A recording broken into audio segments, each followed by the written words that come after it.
Wala ho tayong maraming pag-uusapan dito sa video na to. Papanoorin ho natin kung paano ipagtanggol nitong si Ping Lacson, nitong si Marcos Adik, dyan sa plenary debate para sa 2026 national budget. Pero bago yan, isang like at subscribe. Masaya na ho tayo dyan. At sa mga gusto sumali sa ating community, yung join button, nandyan lang ho sa baba.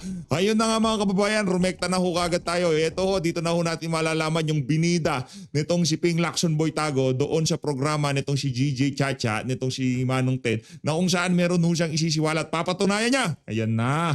Papatunayan niya ho na nagsisinungaling. Itong si Zaldico. Gang! Ping! But Mr. President, let me deviate a little, related din ito sa ating unused appropriations. Gusto ko lang ibahagi sa atin yung nangyari do sa, and this affects our economy, even yung investor confidence. I have it on good information that yung announcement na ginawa, yung statement na ginawa ni ex-Congressman Saldico, na nagbintang siya na yan na. 100 billion, sinasabi niya na utos daw ng Pangulo na nag-rehearse kayo niyan. Ng DBM, nagpraktisan kayo. isingit sa BICAM. Your Honor, hindi dapat pinag-uusapan dyan yan eh. Pinag-uusapan niya sa Blue Ribbon Committee. Pero dahil nga naman kailangan maisalba itong adik na presidente, base dito kay Amy, kailangan nung ilabas si Ping Lacson yan dyan. Di ba? and I both know that the 100 billion, and we went over, I know na, both of us went through the list independently or separately.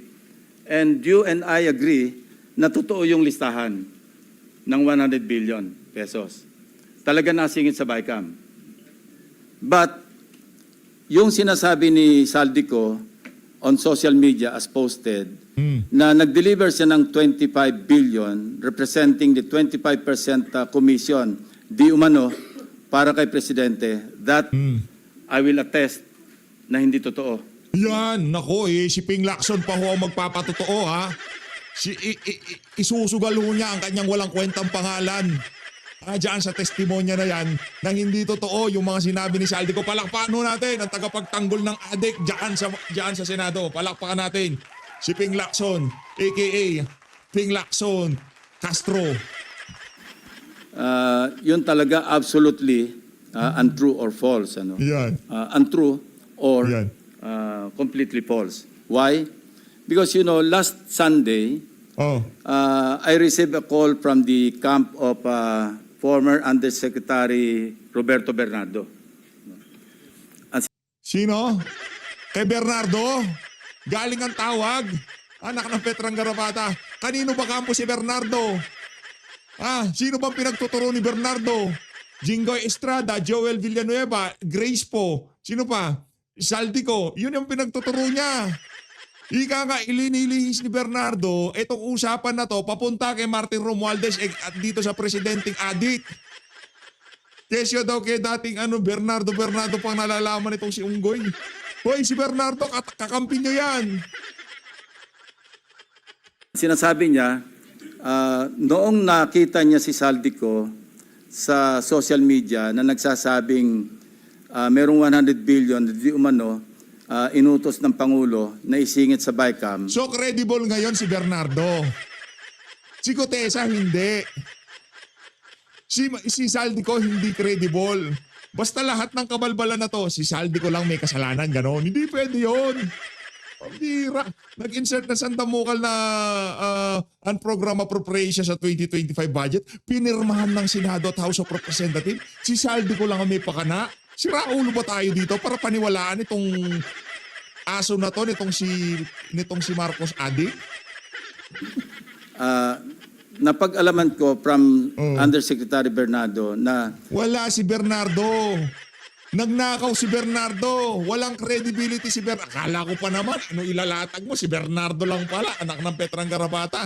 Sino pinagtuturo ni Bernardo? Joel Villanueva, Grace po, Jinggoy Estrada, Sis Escudero, lahat ng kumontra sa impeachment ni BP Sara. Ayan, para sa iyan, walang yaka. Bernardo, seryoso? Kala ko pa naman, may bigat talaga itong kargada nitong mama na to. Wala naman palang kakwenta-kwenta. may mga tao sa Malacanang not the President, not Nako. authorized by the President, who misrepresented him. Yari, naloko na. Amena pangandaman. Amena pangandaman. At ganun kawik ang presidente. Kaya ho siyang gaguhin ng ganun. Misrepresented him? Presidente ka, Brad, takot mo na lang. Para sabihin mo na utos siya ng Pangulo kahit hindi naman. I will name some of them. Oh, Undersecretary Adrian Bersamin. oh, Bersamin. Undersecretary, anak ko, nagkakalaglagan na ho dito. Hoy, Adrian Bersamin! Misrepresentation ka daw nitong si Marcos Jr. Ah, He name-dropped the President, making Saldico believe na utos ng Pangulo na ipasok sa BICAM. so totoo yung sinasabi ni Zaldico. So yung pagtawag ni Bersamin kay Zaldico, totoo. Pero yung in-insert ni Zaldico, hindi totoo. Yung kickback na 25 billion, hindi totoo. Anak ng Petrang Garapata, palakpakan nun natin itong si Ping Lacson, boy, tago. Ibang Yung legal ka, insertions Brad. na 100 Matindi ka. Now, Yusek Trigib Olaybar. Nako, Trigib Bolivar naman. DepEd. Oh. Other personalities. Anyway, regarding Tuloy mo. Banggitin mo lahat. Diyan lang namin makikita kung gaano kakatindi kung makapagpakakaso. Dati kahit pa paano meron pa ako respeto dito sa mama na to eh. Totoo nga. Ang chismis.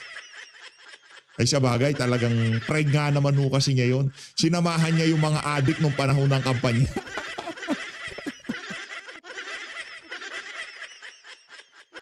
Dating si PNP, kasama mo nangangampanya adik, anak na to. the 100 billion, binrake down kasi Yan ang kaibahan nyo ni Senator Bato. Yan ang kaibahan nyo. Si Senator Bato, dating si PNP, kinampihan niya yung mga tumatrabaho sa mga adik.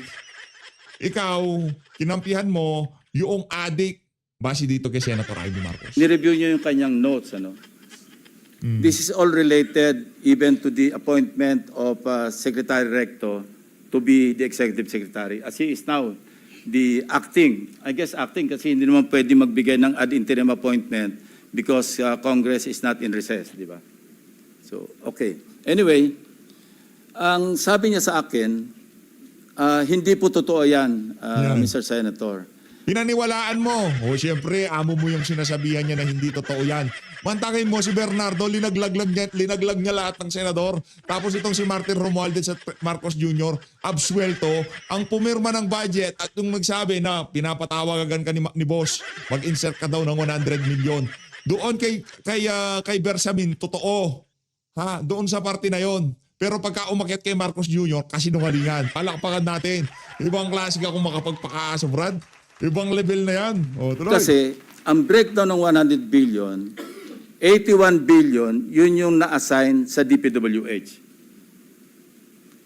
Yung 29 billion, other agencies. Hindi niya alam. Out of the 81 billion or out of the 100 billion, yung sa 81 billion, 52 billion, siya ang personal na nag-handle. Ako po nag-handle nun. Nasa notes niya, ito yung kanyang table, binigay. Kung si Bernardo na lang ang magsasabi niyan, alam niyo mga kababayan, kung yung napabalita na di umano, pati asawa nitong si Paul Estrada ginulpi-gulpi, hindi na lang ho natin maisip kung anong ginagawa dito kay Bernardo para sabihin niya yung mga katagang sinasabi ngayon. Di ba? Yung mga pangalan na sinambit niya doon sa huling hearing ng Blue Ribbon, di na lang ho natin malaman kung anong ginawa dyan sa mama na yan, kung bakit naging broken boy siya.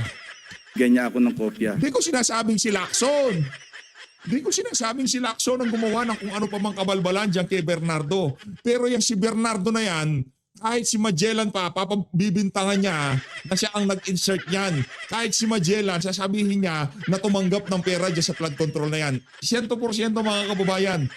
Yan si Bernardo, anak ng kutuwa, kahit si dating Pangulo Rodrigo Duterte tumanggap ng pera.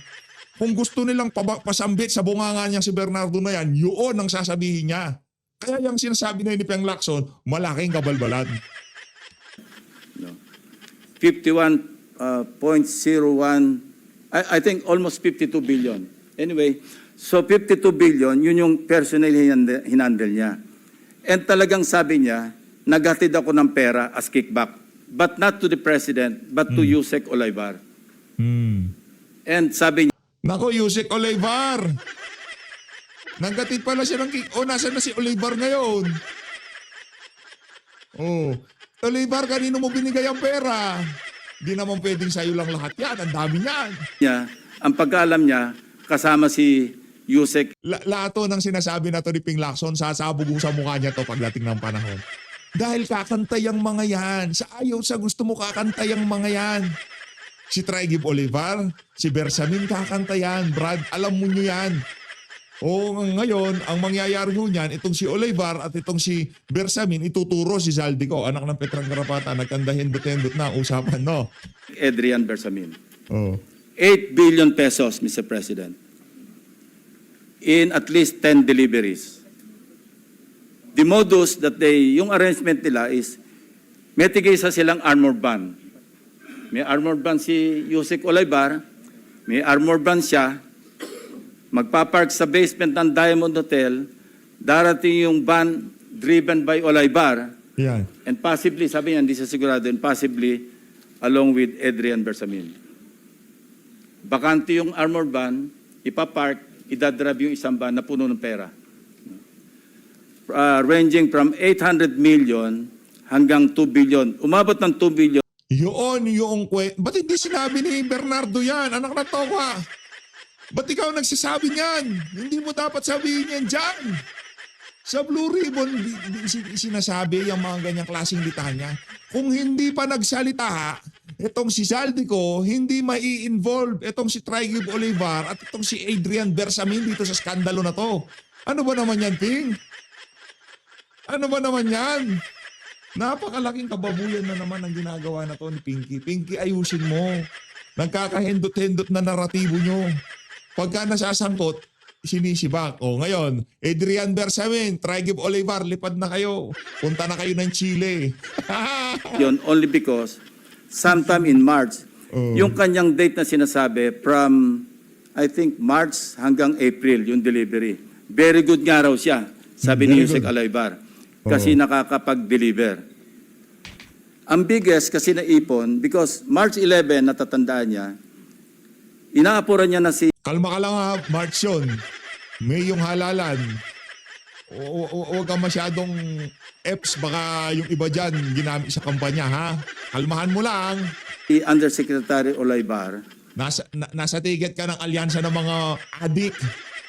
Nakunin na kasi napupuno na at saka matagal na nakapark. Ang sabi ni Olaybar sa kanya, wag muna kasi magulo ngayon dahil inaaresto si dating Pangulong Duterte. So naipon yung laman ng van, sabi niya, mga 2 billion pesos. That was the single largest or biggest delivery that he made to Olaybar. Kung saan Bakit hindi kinuwento yan ni Bernardo sa Blue Ribbon? Bakit ikaw nagkukwento niyan? Hearsay yan, hearsay. Hindi totoo yan, hearsay yan. Walang credibility itong si Lacson. Anak ng tokwa. Kinuwento lang sa iyo yun eh. Hindi first-hand information yan. Anak ng tokwa, akala ko bang doon tayo sa tama, doon tayo sa ika nga procedure. Hindi yan ang procedure. Kung dapat na lumabas yung mga ganyang klaseng detalye, doon. Sa Blue Ribbon, hindi dyan sa budget deliberation, hindi dyan sa plenary debate para sa 2026 budget. Nagkakalokohan naman tayo dito, Ping eh. napunta, hindi natin alam. But personally, he knows or he knew that, kasi personal yan, nagpapalit sila. So meron nangyaring pagnanakaw. Mga tauhan ni Marcos Jr. nagtatawagan. Sinabi nitong utos ito ni boss. Anak ng Petrang Garapata, sasabog sa mukha mo lahat ng ginagawa mo na yun. Alam mo yan. Alam mo yan. Pagka wala na, patapos ng administrasyon ni Marcos Jr., pustahan tayo. Si Ping at itong si Soto, sasagpangin nila mismong si Marcos Jr. Mark my word. 3 taon pa ho kasi itong presidente na to, pwede pa nilang uto-utoin eh. Diba? Pwede pa nilang, kaya nga eh, ano ho siya, wasted ho siya yung addict nga, sabi ni, diba, ano yan, ika nga, para sa mga nang uuto kay Marcos Jr., isa ho siyang napakagandang pagkakataon para yumaman. Addict yan eh. anak ng toko, hahinan mo lang ng ano ba yun? Ano yung mga inaalmusal niya, Mary Jane almusal niya, di ba? Hahinan mo lang siya ng Mary Jane. Boss, tawagan ko si magpa-insert ako. O bahala dyan, basta ako, busy lang ako dito sa kakapulburon ko dito. Di ba? Amounting to 8 billion pesos. 1 billion, he delivered to Secretary Bonoan. So that's 9 billion. Yung 8 billion was representative. Bakit gayon muli na? Ito naman si Ping, inoloko tayo eh. Noong huling appearance itong si Bernardo, lahat ng senador, congressman, linaglag, maliban kay Marcos at dito kay Martin Romualdez, imposibleng kayang gawin ni Zaldi ko yun. Ping naman oh. Teka nga, ganda ng posing mo dyan. Pambihira ka talaga, oo. Of 16% of the 81 billion or 82 billion. Ang usapan daw nila initially was 15%, Mr. President. Tumawad pa raw ng 1% si Olaybar, pero suspecha niya, natatawa raw siya dahil para sa sarili na lang ni Olaybar yung additional 1%. Kaya umabot siya ng 16%. 1 billion to Secretary Bonoan. Siya mismo nagbigay. So he was asking for my advice.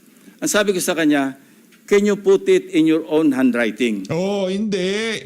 Dapat sinabi mo sa kanya, susunod na hearing, ilabas mo lahat yan. Di ba? Ilabas mo yan.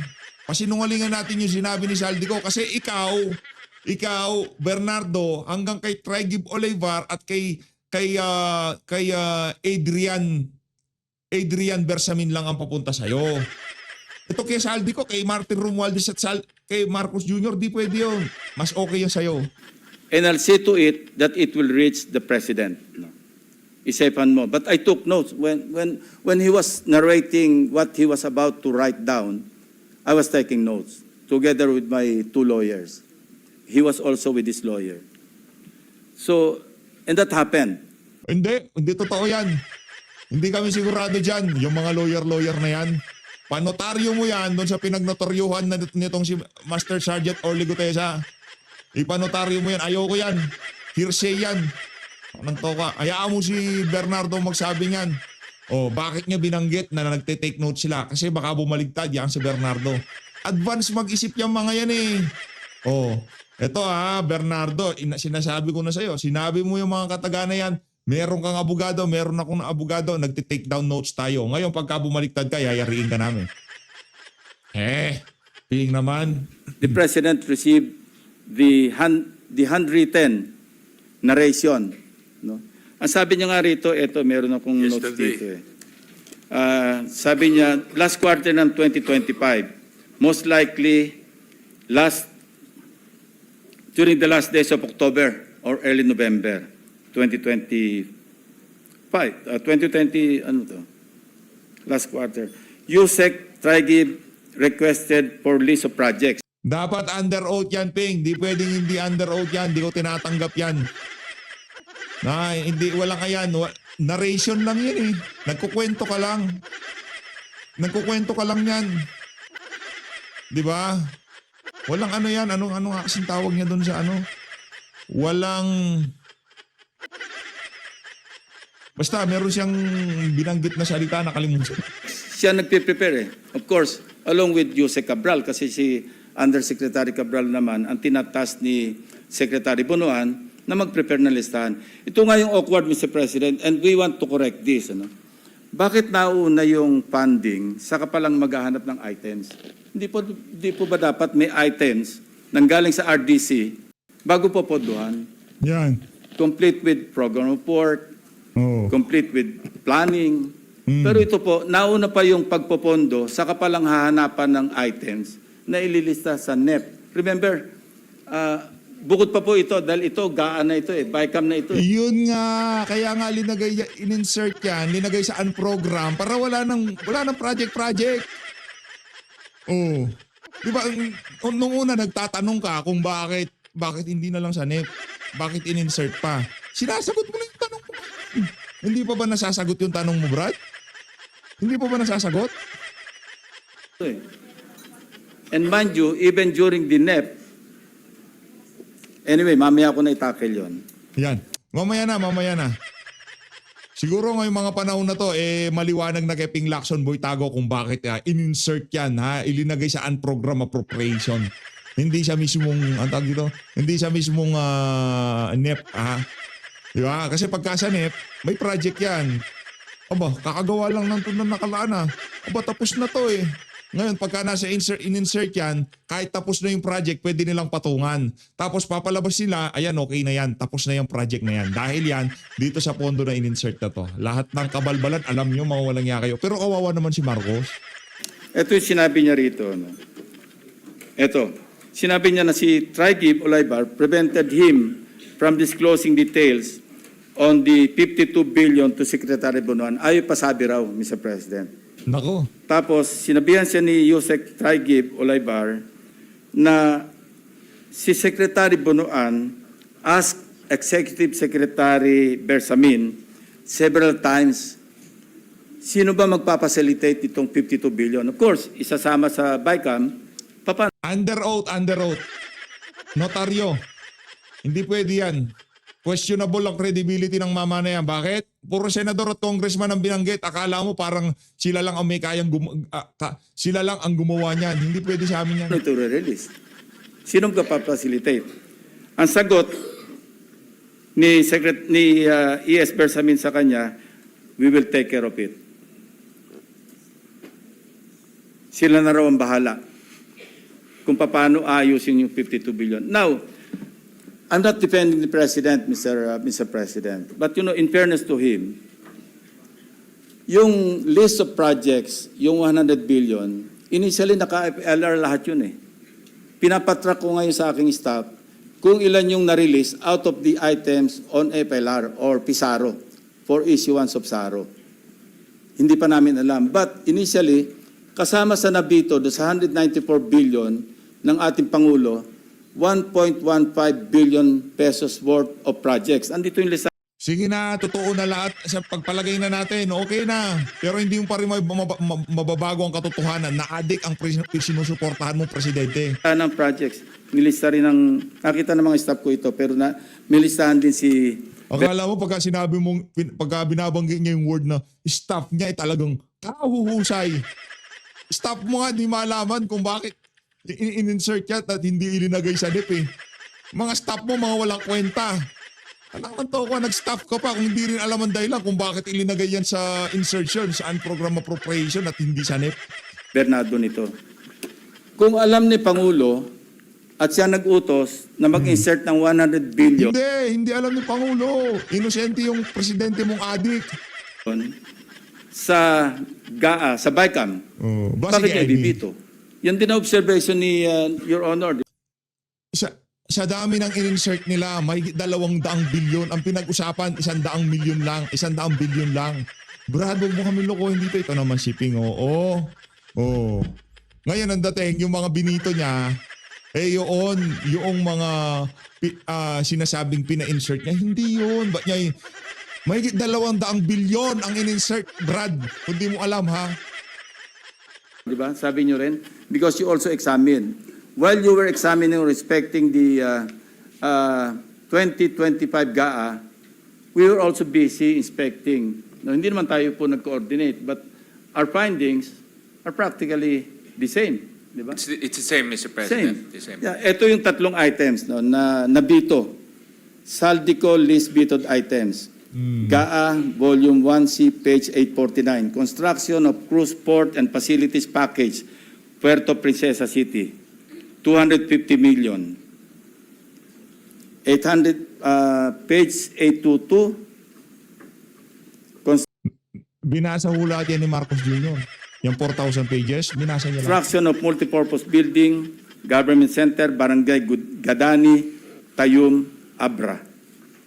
Page 322, construction of riverbank structure including irrigation system, integration along Polo River at Sitio Lawaan, upstream, right side, Mall Wall, Cebu, package 3, 100 million. Total, 1.15. Kung yung gusto kasi ng iba, paniwalaan natin na sa Pangulo ang nag-utos mag-insert. But it doesn't make sense to me, Hindi na, Mr. President. Hindi nagme-make sense sa'yo kasi aso ka nga nitong si Adik. Hindi talaga, kahit na anong sabihin namin. Kahit mapunta na sa mga Duterte usapan, buti pa nga, mas papaniwalaan mo pa nga si Tatay Digong nag-insert yan kaysa kay Bangag eh. Di ba? That's why I'm trying to explain this to our colleagues and to the members of the DBCC Explain na lang, explain. family para maliwanagan naman natin and in the presence of the media, maliwanagan naman natin na hindi kasama ang Pangulo kasi yan, common sense. Hindi daw kasama Pangulo. Agad absuelto na. Hindi pa nag-imbestiga. Nagsalita lang si Bernardo tapos na. Ang kapal naman ng mukha na yan. Konting delikadesa, Ping. Konting kahiyan. Ay, oo nga pala, kasama ka sa alyansa. Di ba? Malalim ho ito mga kababayan. Maniwala ho kayo. Malalim tong issue ng korupsyon na to. Yung mga pinupustura nila, mga sarili nila na malilinis. Ako, kinakabahan ako sa mga yan ha. Baka pati yung mga yan ilang maleta kaya binigay sa mga yan. Hindi kay Ping ha. Hindi ko sinasabing kay Ping. Hindi ko sinasabi kay Ping. Doon sa mga nagtatanggol kay Bangag. Hindi si Ping. Hindi niya pinagtatanggol. Naniniwala lang siya kay Bernardo. Hindi kay Zaldico at hindi kay Master Sergeant Torly Gutesa. Pero magko-corroborate dyan sa statement na yan ni Bernardo. Kasi huling pagkakaalala ko, yung kay Gutesa, kinorroborate ho nung kay nitong si Zaldico. Meron pa magsasabi na totoo yung sinasabi na yun ni Bernardo. Di pa natin narinig ang testimonya nitong si Trigib Olivar. Ito, ano ka rin yung tipong bida-bida ka rin Pwede mong ipasumpi na yan si Olivar, yang si Bersamin, ilinabas mo kaagad dyan. Hindi under oath, hearsay lahat-lahat, pero gusto mo tanggapin namin ng ganun-ganun na lamang. Ano ka, Ping, si Raulo? Ano ka, si Raulo? Ganun-ganun na lang? Siya nagutos, ibibito niya. Siya nagutos, i-EFLR niya. Interjection, Your Honor. Yes, sir. Masyado ka na napaghahalata, sabi nitong si Tuta. Teka lang, Senping, masyado na tayo napaghahalata dito na sobrang pagtatanggol na kay Bangag ang ginagawa natin, kaya mag-i-interject na ako. Just for clarity, Yeah, the clarity. handwritten note, letter was given to the President yesterday. As I think Monday, Mr. President. Yesterday. And At thereafter, 2 p.m. And thereafter, he asked There for were the- resignations. He asked for the resignation. In this case, Mr. President, courtesy resignation is a euphemism for firing. Yeah. All right, thank you. You know, Mr. President, the President is a very kind-hearted person. Yun, yung kind-hearted. So, kind-hearted. Kaya almusal niya, marijuana, base dito kay Aimee. Merienda niya, cocaine. Kind-hearted, palakpakan natin si Ping. Base kay Aimee. Hindi ka kapatid, kaya hindi mo pwede sabihin na sinungaling si Aimee. Yun ang problema. Pagkakapatid na nagsabi, hindi na nila pwede sabihin na labos ka nga ng ebidensya. Kasabay niya kung lumaki, yung ali na yun. You know, Kind-hearted pero addict. Problema yan, Ping, ha? Ganyan talaga yung mga addict. Mababait. Lalo na doon sa mga meron pang pakinabang sa kanila. Mababait sila sa'yo. O baka may pakinabang pa sila sa'yo. I would have suggested to the person who brought to the President or delivered to the President the handwritten narration of Mr. Bernardo. I would have suggested na tanggalin niya and then order an investigation. Otherwise, how can you insulate the President kung courtesy resignation? But that's water under the bridge because it did not happen, Mr. President. And I will Courtesy resignation kasi alam ni Marcos Jr. meron din siyang problema. Wala na, na-corner na yung amo nyo. Kahit paano nyo papaikot-ikutin to. Anak ng toko, walang ICI, walang blue ribbon na makakapaglihis dito sa usapin na to. Paakyat sa Malacanang. Wala na sa tarangkahan, nasa loob na Nung hindi nagsasalita si Zaldico, nasa tarangkahan pa lang, nasa entrada pa lang. Noong pumasok na, nabanggit na tong si Marcos Jr., itong si Trigib Olivar, si Romualdez, si Bersamin, wala na. Nasa loob na ho tayo ng Malacanang dito. Kaya kung pinagtatanggol mo pa siya, mas masahol ka pa sa adik. still strongly suggest that an investigation is in order. Because, you cannot, just fool around. Parang to ko, si Raulo ba yan si Trigib Olivar? Pipick up ng bilyong-bilyong pera. Kanino idadalhin yun? Ba't di pa yan nakakulong? Si Raulo ba yung si Adrian Bersamin? Yan ang kinakabahan ako. Kasi yung Bersamin na yan, yung si Lucas Bersamin, yung anak niya na yan, at saka si Lucas Bersamin, kaklose niya si Lisa Araneta Marcos. And misrepresent the President of the Republic of the Philippines. No matter how... Bakit hindi pa sila nakakulong? Kung misrepresented pala nila yung presidente ng Pilipinas. Ginagago muna kami nito sa totoo lang. Nagsasabi ka namin sa amin ng puro hearsay, hindi nakanotaryo, hindi nakasworn, hindi naka-under oath. Gusto mo paniwalaan namin? Yang sinasabi mo na yan, walang kaibahan doon sa sinabi nitong si Zaldico. Hindi naka-sworn affidavit, hindi naka-notaryo, wala lahat. Narration lang yan, kwento. Di ba yan yung mga litanya mo? Binabalik lang namin sa'yo. Ano, masarap? Kung masarap, hindi ko... how kind-hearted he is. Let's not take advantage. Yun po yung nakakasama ng loob. Wag, ba't ba sa... Hindi sumasama ang loob mo doon sa mga namatayan ng kamag-anak dahil sa bagyo. Hindi sumasama ang kalooban mo doon sa mga nalubugan na yung supa nilang pagkamahal-mahal na pinag-ipunan nila sa napakahabang panahon. Inutang pa sa Bombay yung pambayad. Anak ng toko, di sumasama ang loob mo doon. Pero doon sa pag-name drop nila dito kay Marcos Jr. na adik, base dito kay Amy Marcos, sumasama ang loob mo. Ano kasi Raulo? Ito pa yung aking notes, di ba? Sinabi niya, narinig niya si Zaldico. Ito, I heard Zaldico state. O paano ba yan? Sinabi nitong si Zaldico na tumawag itong si Amena Pangandaman sa kanya. Na inutusan siya ni Marcos Jr. na mag-insert ng 1 bilyon. Ngayon ito si Pangandaman, sinibak. Anong nangyari doon? Bakit hindi sila pinapakulong? Kung ako presidente, anak ng toko, ano yan? Halika dito. Amena, halika dito. Amena. Di ba dinanay pa nila Amena Pangandaman yan? Ba't nakakaladkad kayo dito sa buwisit na flood control project na to? Hindi yung pwede sabihin na, sir, di ba inutusan niyo ako? Hindi pwede sabihin nyo kung di mo talaga inutusan. Ba't ganun-ganun na lang pinakawalan? Mas galit pa sila kay Joel Villanueva at Jingo Estrada kaysa kay Amena Pangandaman at dito kay Trigib Olivar na kung saan mismong si Bernardo na nagsasabi na bilyon ang laman ng mga malitang ibinigay sa kanila. Ayaw gamitin yung katagang mga malete. Sinking ship na yan. Statement that he delivered 25 billion to President Marcos and Speaker Romualdez, representing the commitment for the 100 billion. This could not be true because I handled the people.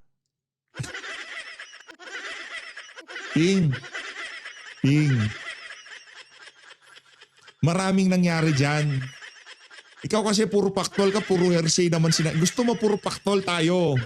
Gusto mo yung detalye maayos pero lalatagan mo kami bigla ng puro hearsay. Ang problema dito,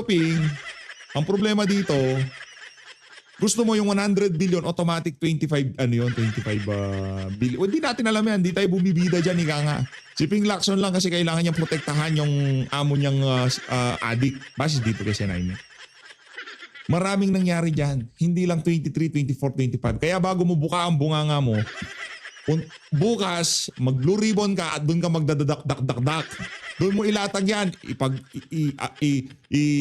Panumpaan mo yan si Bernardo. Lahat ng mga sinasabi mo na yan, hayaan mong siyang magsalaysay. Hindi para sa'yo na ikaw ang magsabi ng mga kataga na yan. 52 billion pesos and I caused the delivery of the commitment for the 52 billion to Yusek Trigib Olivar. Personally, Mr. President. Paano yung kay Zaldico? Personally din yun sa kanya. Sa dami ng perang nawawala, anak ng tokwa. Yung kay Trigib, yung kay Zaldi, baka iba pa yan, ha? So let this be a lesson to everyone, no? Oh. To all of us. Oh, yan.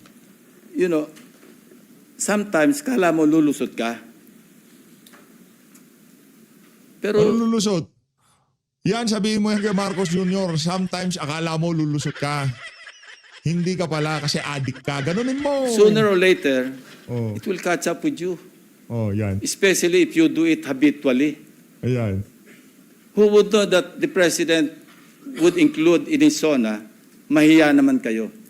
Who would know that Kasi makukorner na siya sa ayaw sa gusto niya. Bilang niya na yung mga bagyong darating sa Pilipinas. Partida, sabi ni Toby Chanco, November pa lang sinabihan niya itong si Marcos Jr., itong si Martin Romualdez na sinisira ang administrasyon niya kasi kinukuha nila lahat ng pondo. Hindi ganun ha, hindi verbatim na ganun pagkasabi pero ganun yung gist na sinabi nitong si November 2024. Magsasalita ka, July, so na mahiya naman kayo. Kaya puro pambubola ho yung mga sinasabi nila na yan eh. Mula kay Toby Chanco hanggang dito kay Ping Castro. I and my staff would work after hearing the President's message Oh. on several case studies. Ano? President talaga eh, no? Adik, sabi mo, President Adik, sabi mo. Kasi adik naman talaga, di ba? Sabi ni Marcos, kapatid niya yun eh. Kilala niya yun. Kasabay niyang lumaki yun. Alam niya mga libangan nun. Kahit ano pang sabihin mo, mapasinungalingan nyo na lahat. Pwera lang yung testimonya ni Senator Amy na adik si Marcos Jr. Oriental Mindoro, First Bulacan District. Who would know that Senator Marcoleta would call for a motu proprio investigation in the Blue Ribbon Committee? Wala po nakakaalam nito. O masama na naman loob mo.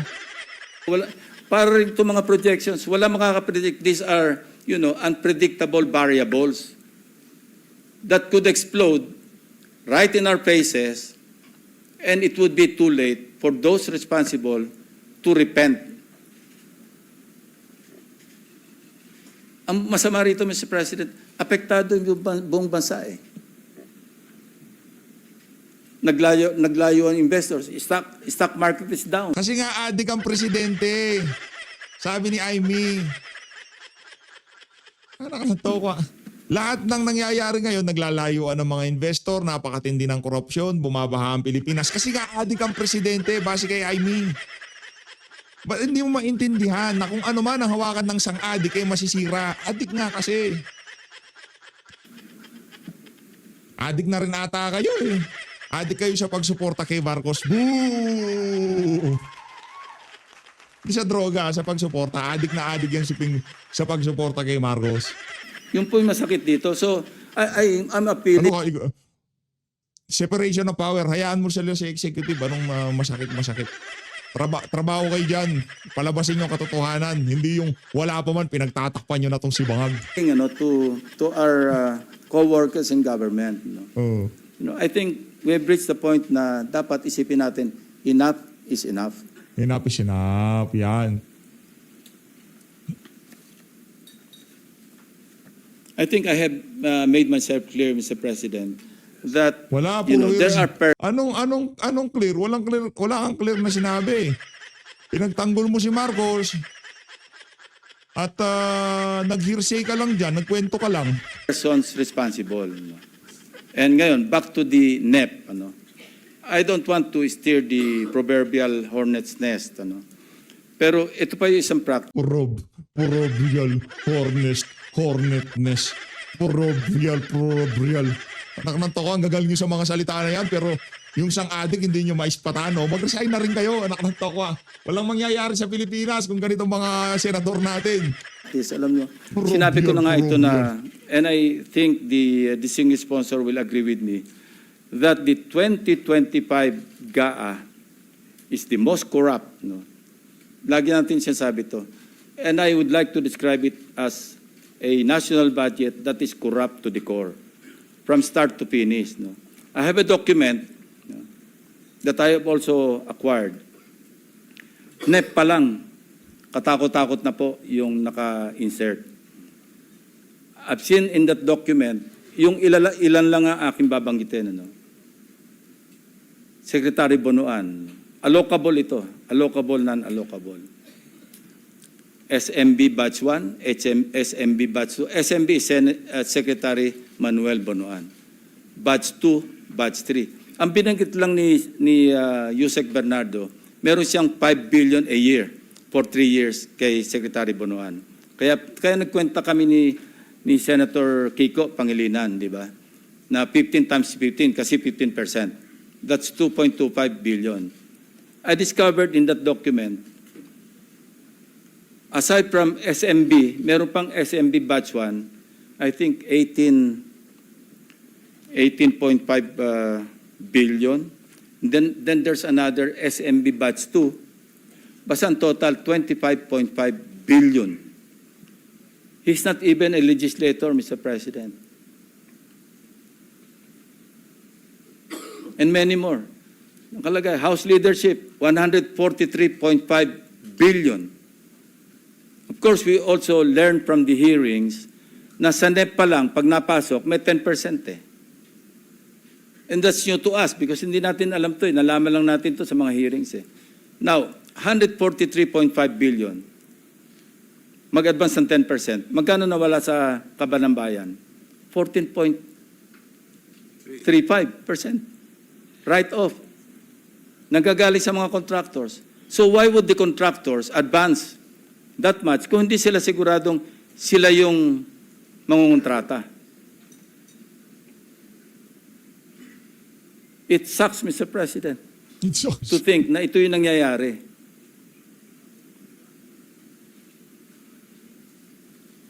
Mr. President, Yes, if Mr. I may, President.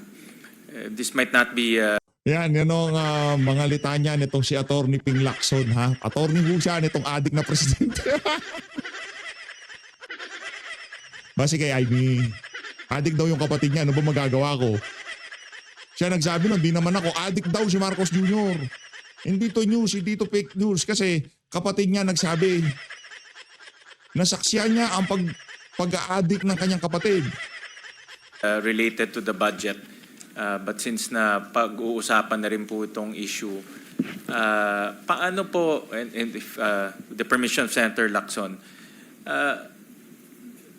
base ho sa inyong kwento ho, sa inyong salaysay, si Yusek Trigiv at si ang PLLO dati, si Adrian Bersamin, nakapag-insert po ng 81 billion in the BICAM. Paano po itong dalawang tao na hindi naman po high level ang kanilang posisyon na kumbinsi ho ang mga mambabatas na mag-insert ng 81 billion pesos po sa BICAM? Perception, Mr. President. Sinong hindi maniniwala kapag Bersamin ang nagsabi na utos ni Presidente na mag-insert kayo? Now, Ngayon sasabihin ng presidente, hindi ko inutos yan. Ganun. Ang ano lang niya, hindi ko inutos yan, sasabihin ng presidente. Ngayon pa lang in-establish na nila narrative, hindi nag-utos ang presidente. Kung ano man sabihin nito si Adrian Bersamin at nitong ang pangalan nito, Trigiv Olivar, hindi yan inutos ng presidente. Represent nyo ang presidente. Ika nga, wala siyang ginawang ganon. Masyado kayong bida-bida ganon. Ang dami mong imi-misrepresent. Presidente pa talaga. Okay lang sana eh. Maniniwala ako. Minisrepresent nila yung si Lucas Bersamin, Executive Secretary. Minisrepresent nila itong si Amena Pangandaman. Merong ibang tao na nag-utos na nasa baba. Pero anak ng tokwa, alam mong alter ego ka lang, alam mong utosan ka lang ng presidente, imi-misrepresent mo. Takot mo na lang. Pag nagkabukuhan, takot mo na lang. Talagang papagulgur ka ng Pangulo. Ba't buhay pa sila? regarding the items, may tulong po yung DPWH. I would assume Undersecretary Cabral because siya naman talaga yung nagpe-prepare ng list.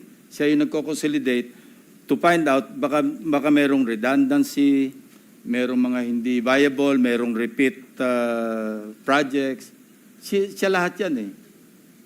So ito yung conspiracy, Secretary Bonoan, as far as DPWH. Ano? So yung naiiwan ng, kasi 81, so meron pang tayong ina-account na 29 billion. Iba't ibang agencies na raw yun. Probably other departments, 19. other agencies. Kung 81. Kahit na ho, 19, kung 81, 19. 19. Yeah, 19 billion. Sorry. sa pagkaalam ko ho sa mga ganitong proseso, marami mo hong nagbabantay. Andyan po yung House, andyan yung Senate, andyan yung DBM. at 81 billion at BICAM ho, napakalaking 100 billion, Mr. President. 100 billion. Yung 81, sa DPWH lang correct. yun. Yung 100 billion at BICAM, napakalaking movement po ang mangyayari. Bakit ho hindi na i-report ho to? Mr. President, that's why I laud your effort na maging transparent hanggang BICAM. Nang gagawin natin ngayon, wala nang alien. Wala na. Anong transparent BICAM? Wala na. Ano ka ng tokwa? Ngayon, papakita nyo, wala na si Saldico, malinis na, wala nang nakawan na mangyayari. Kaururan.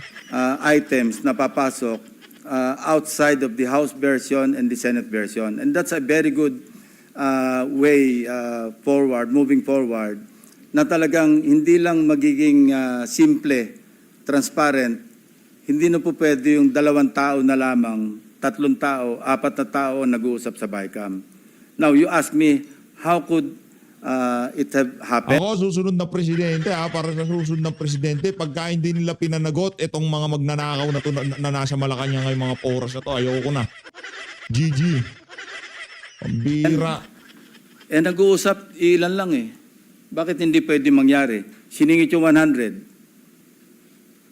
Pinaratify.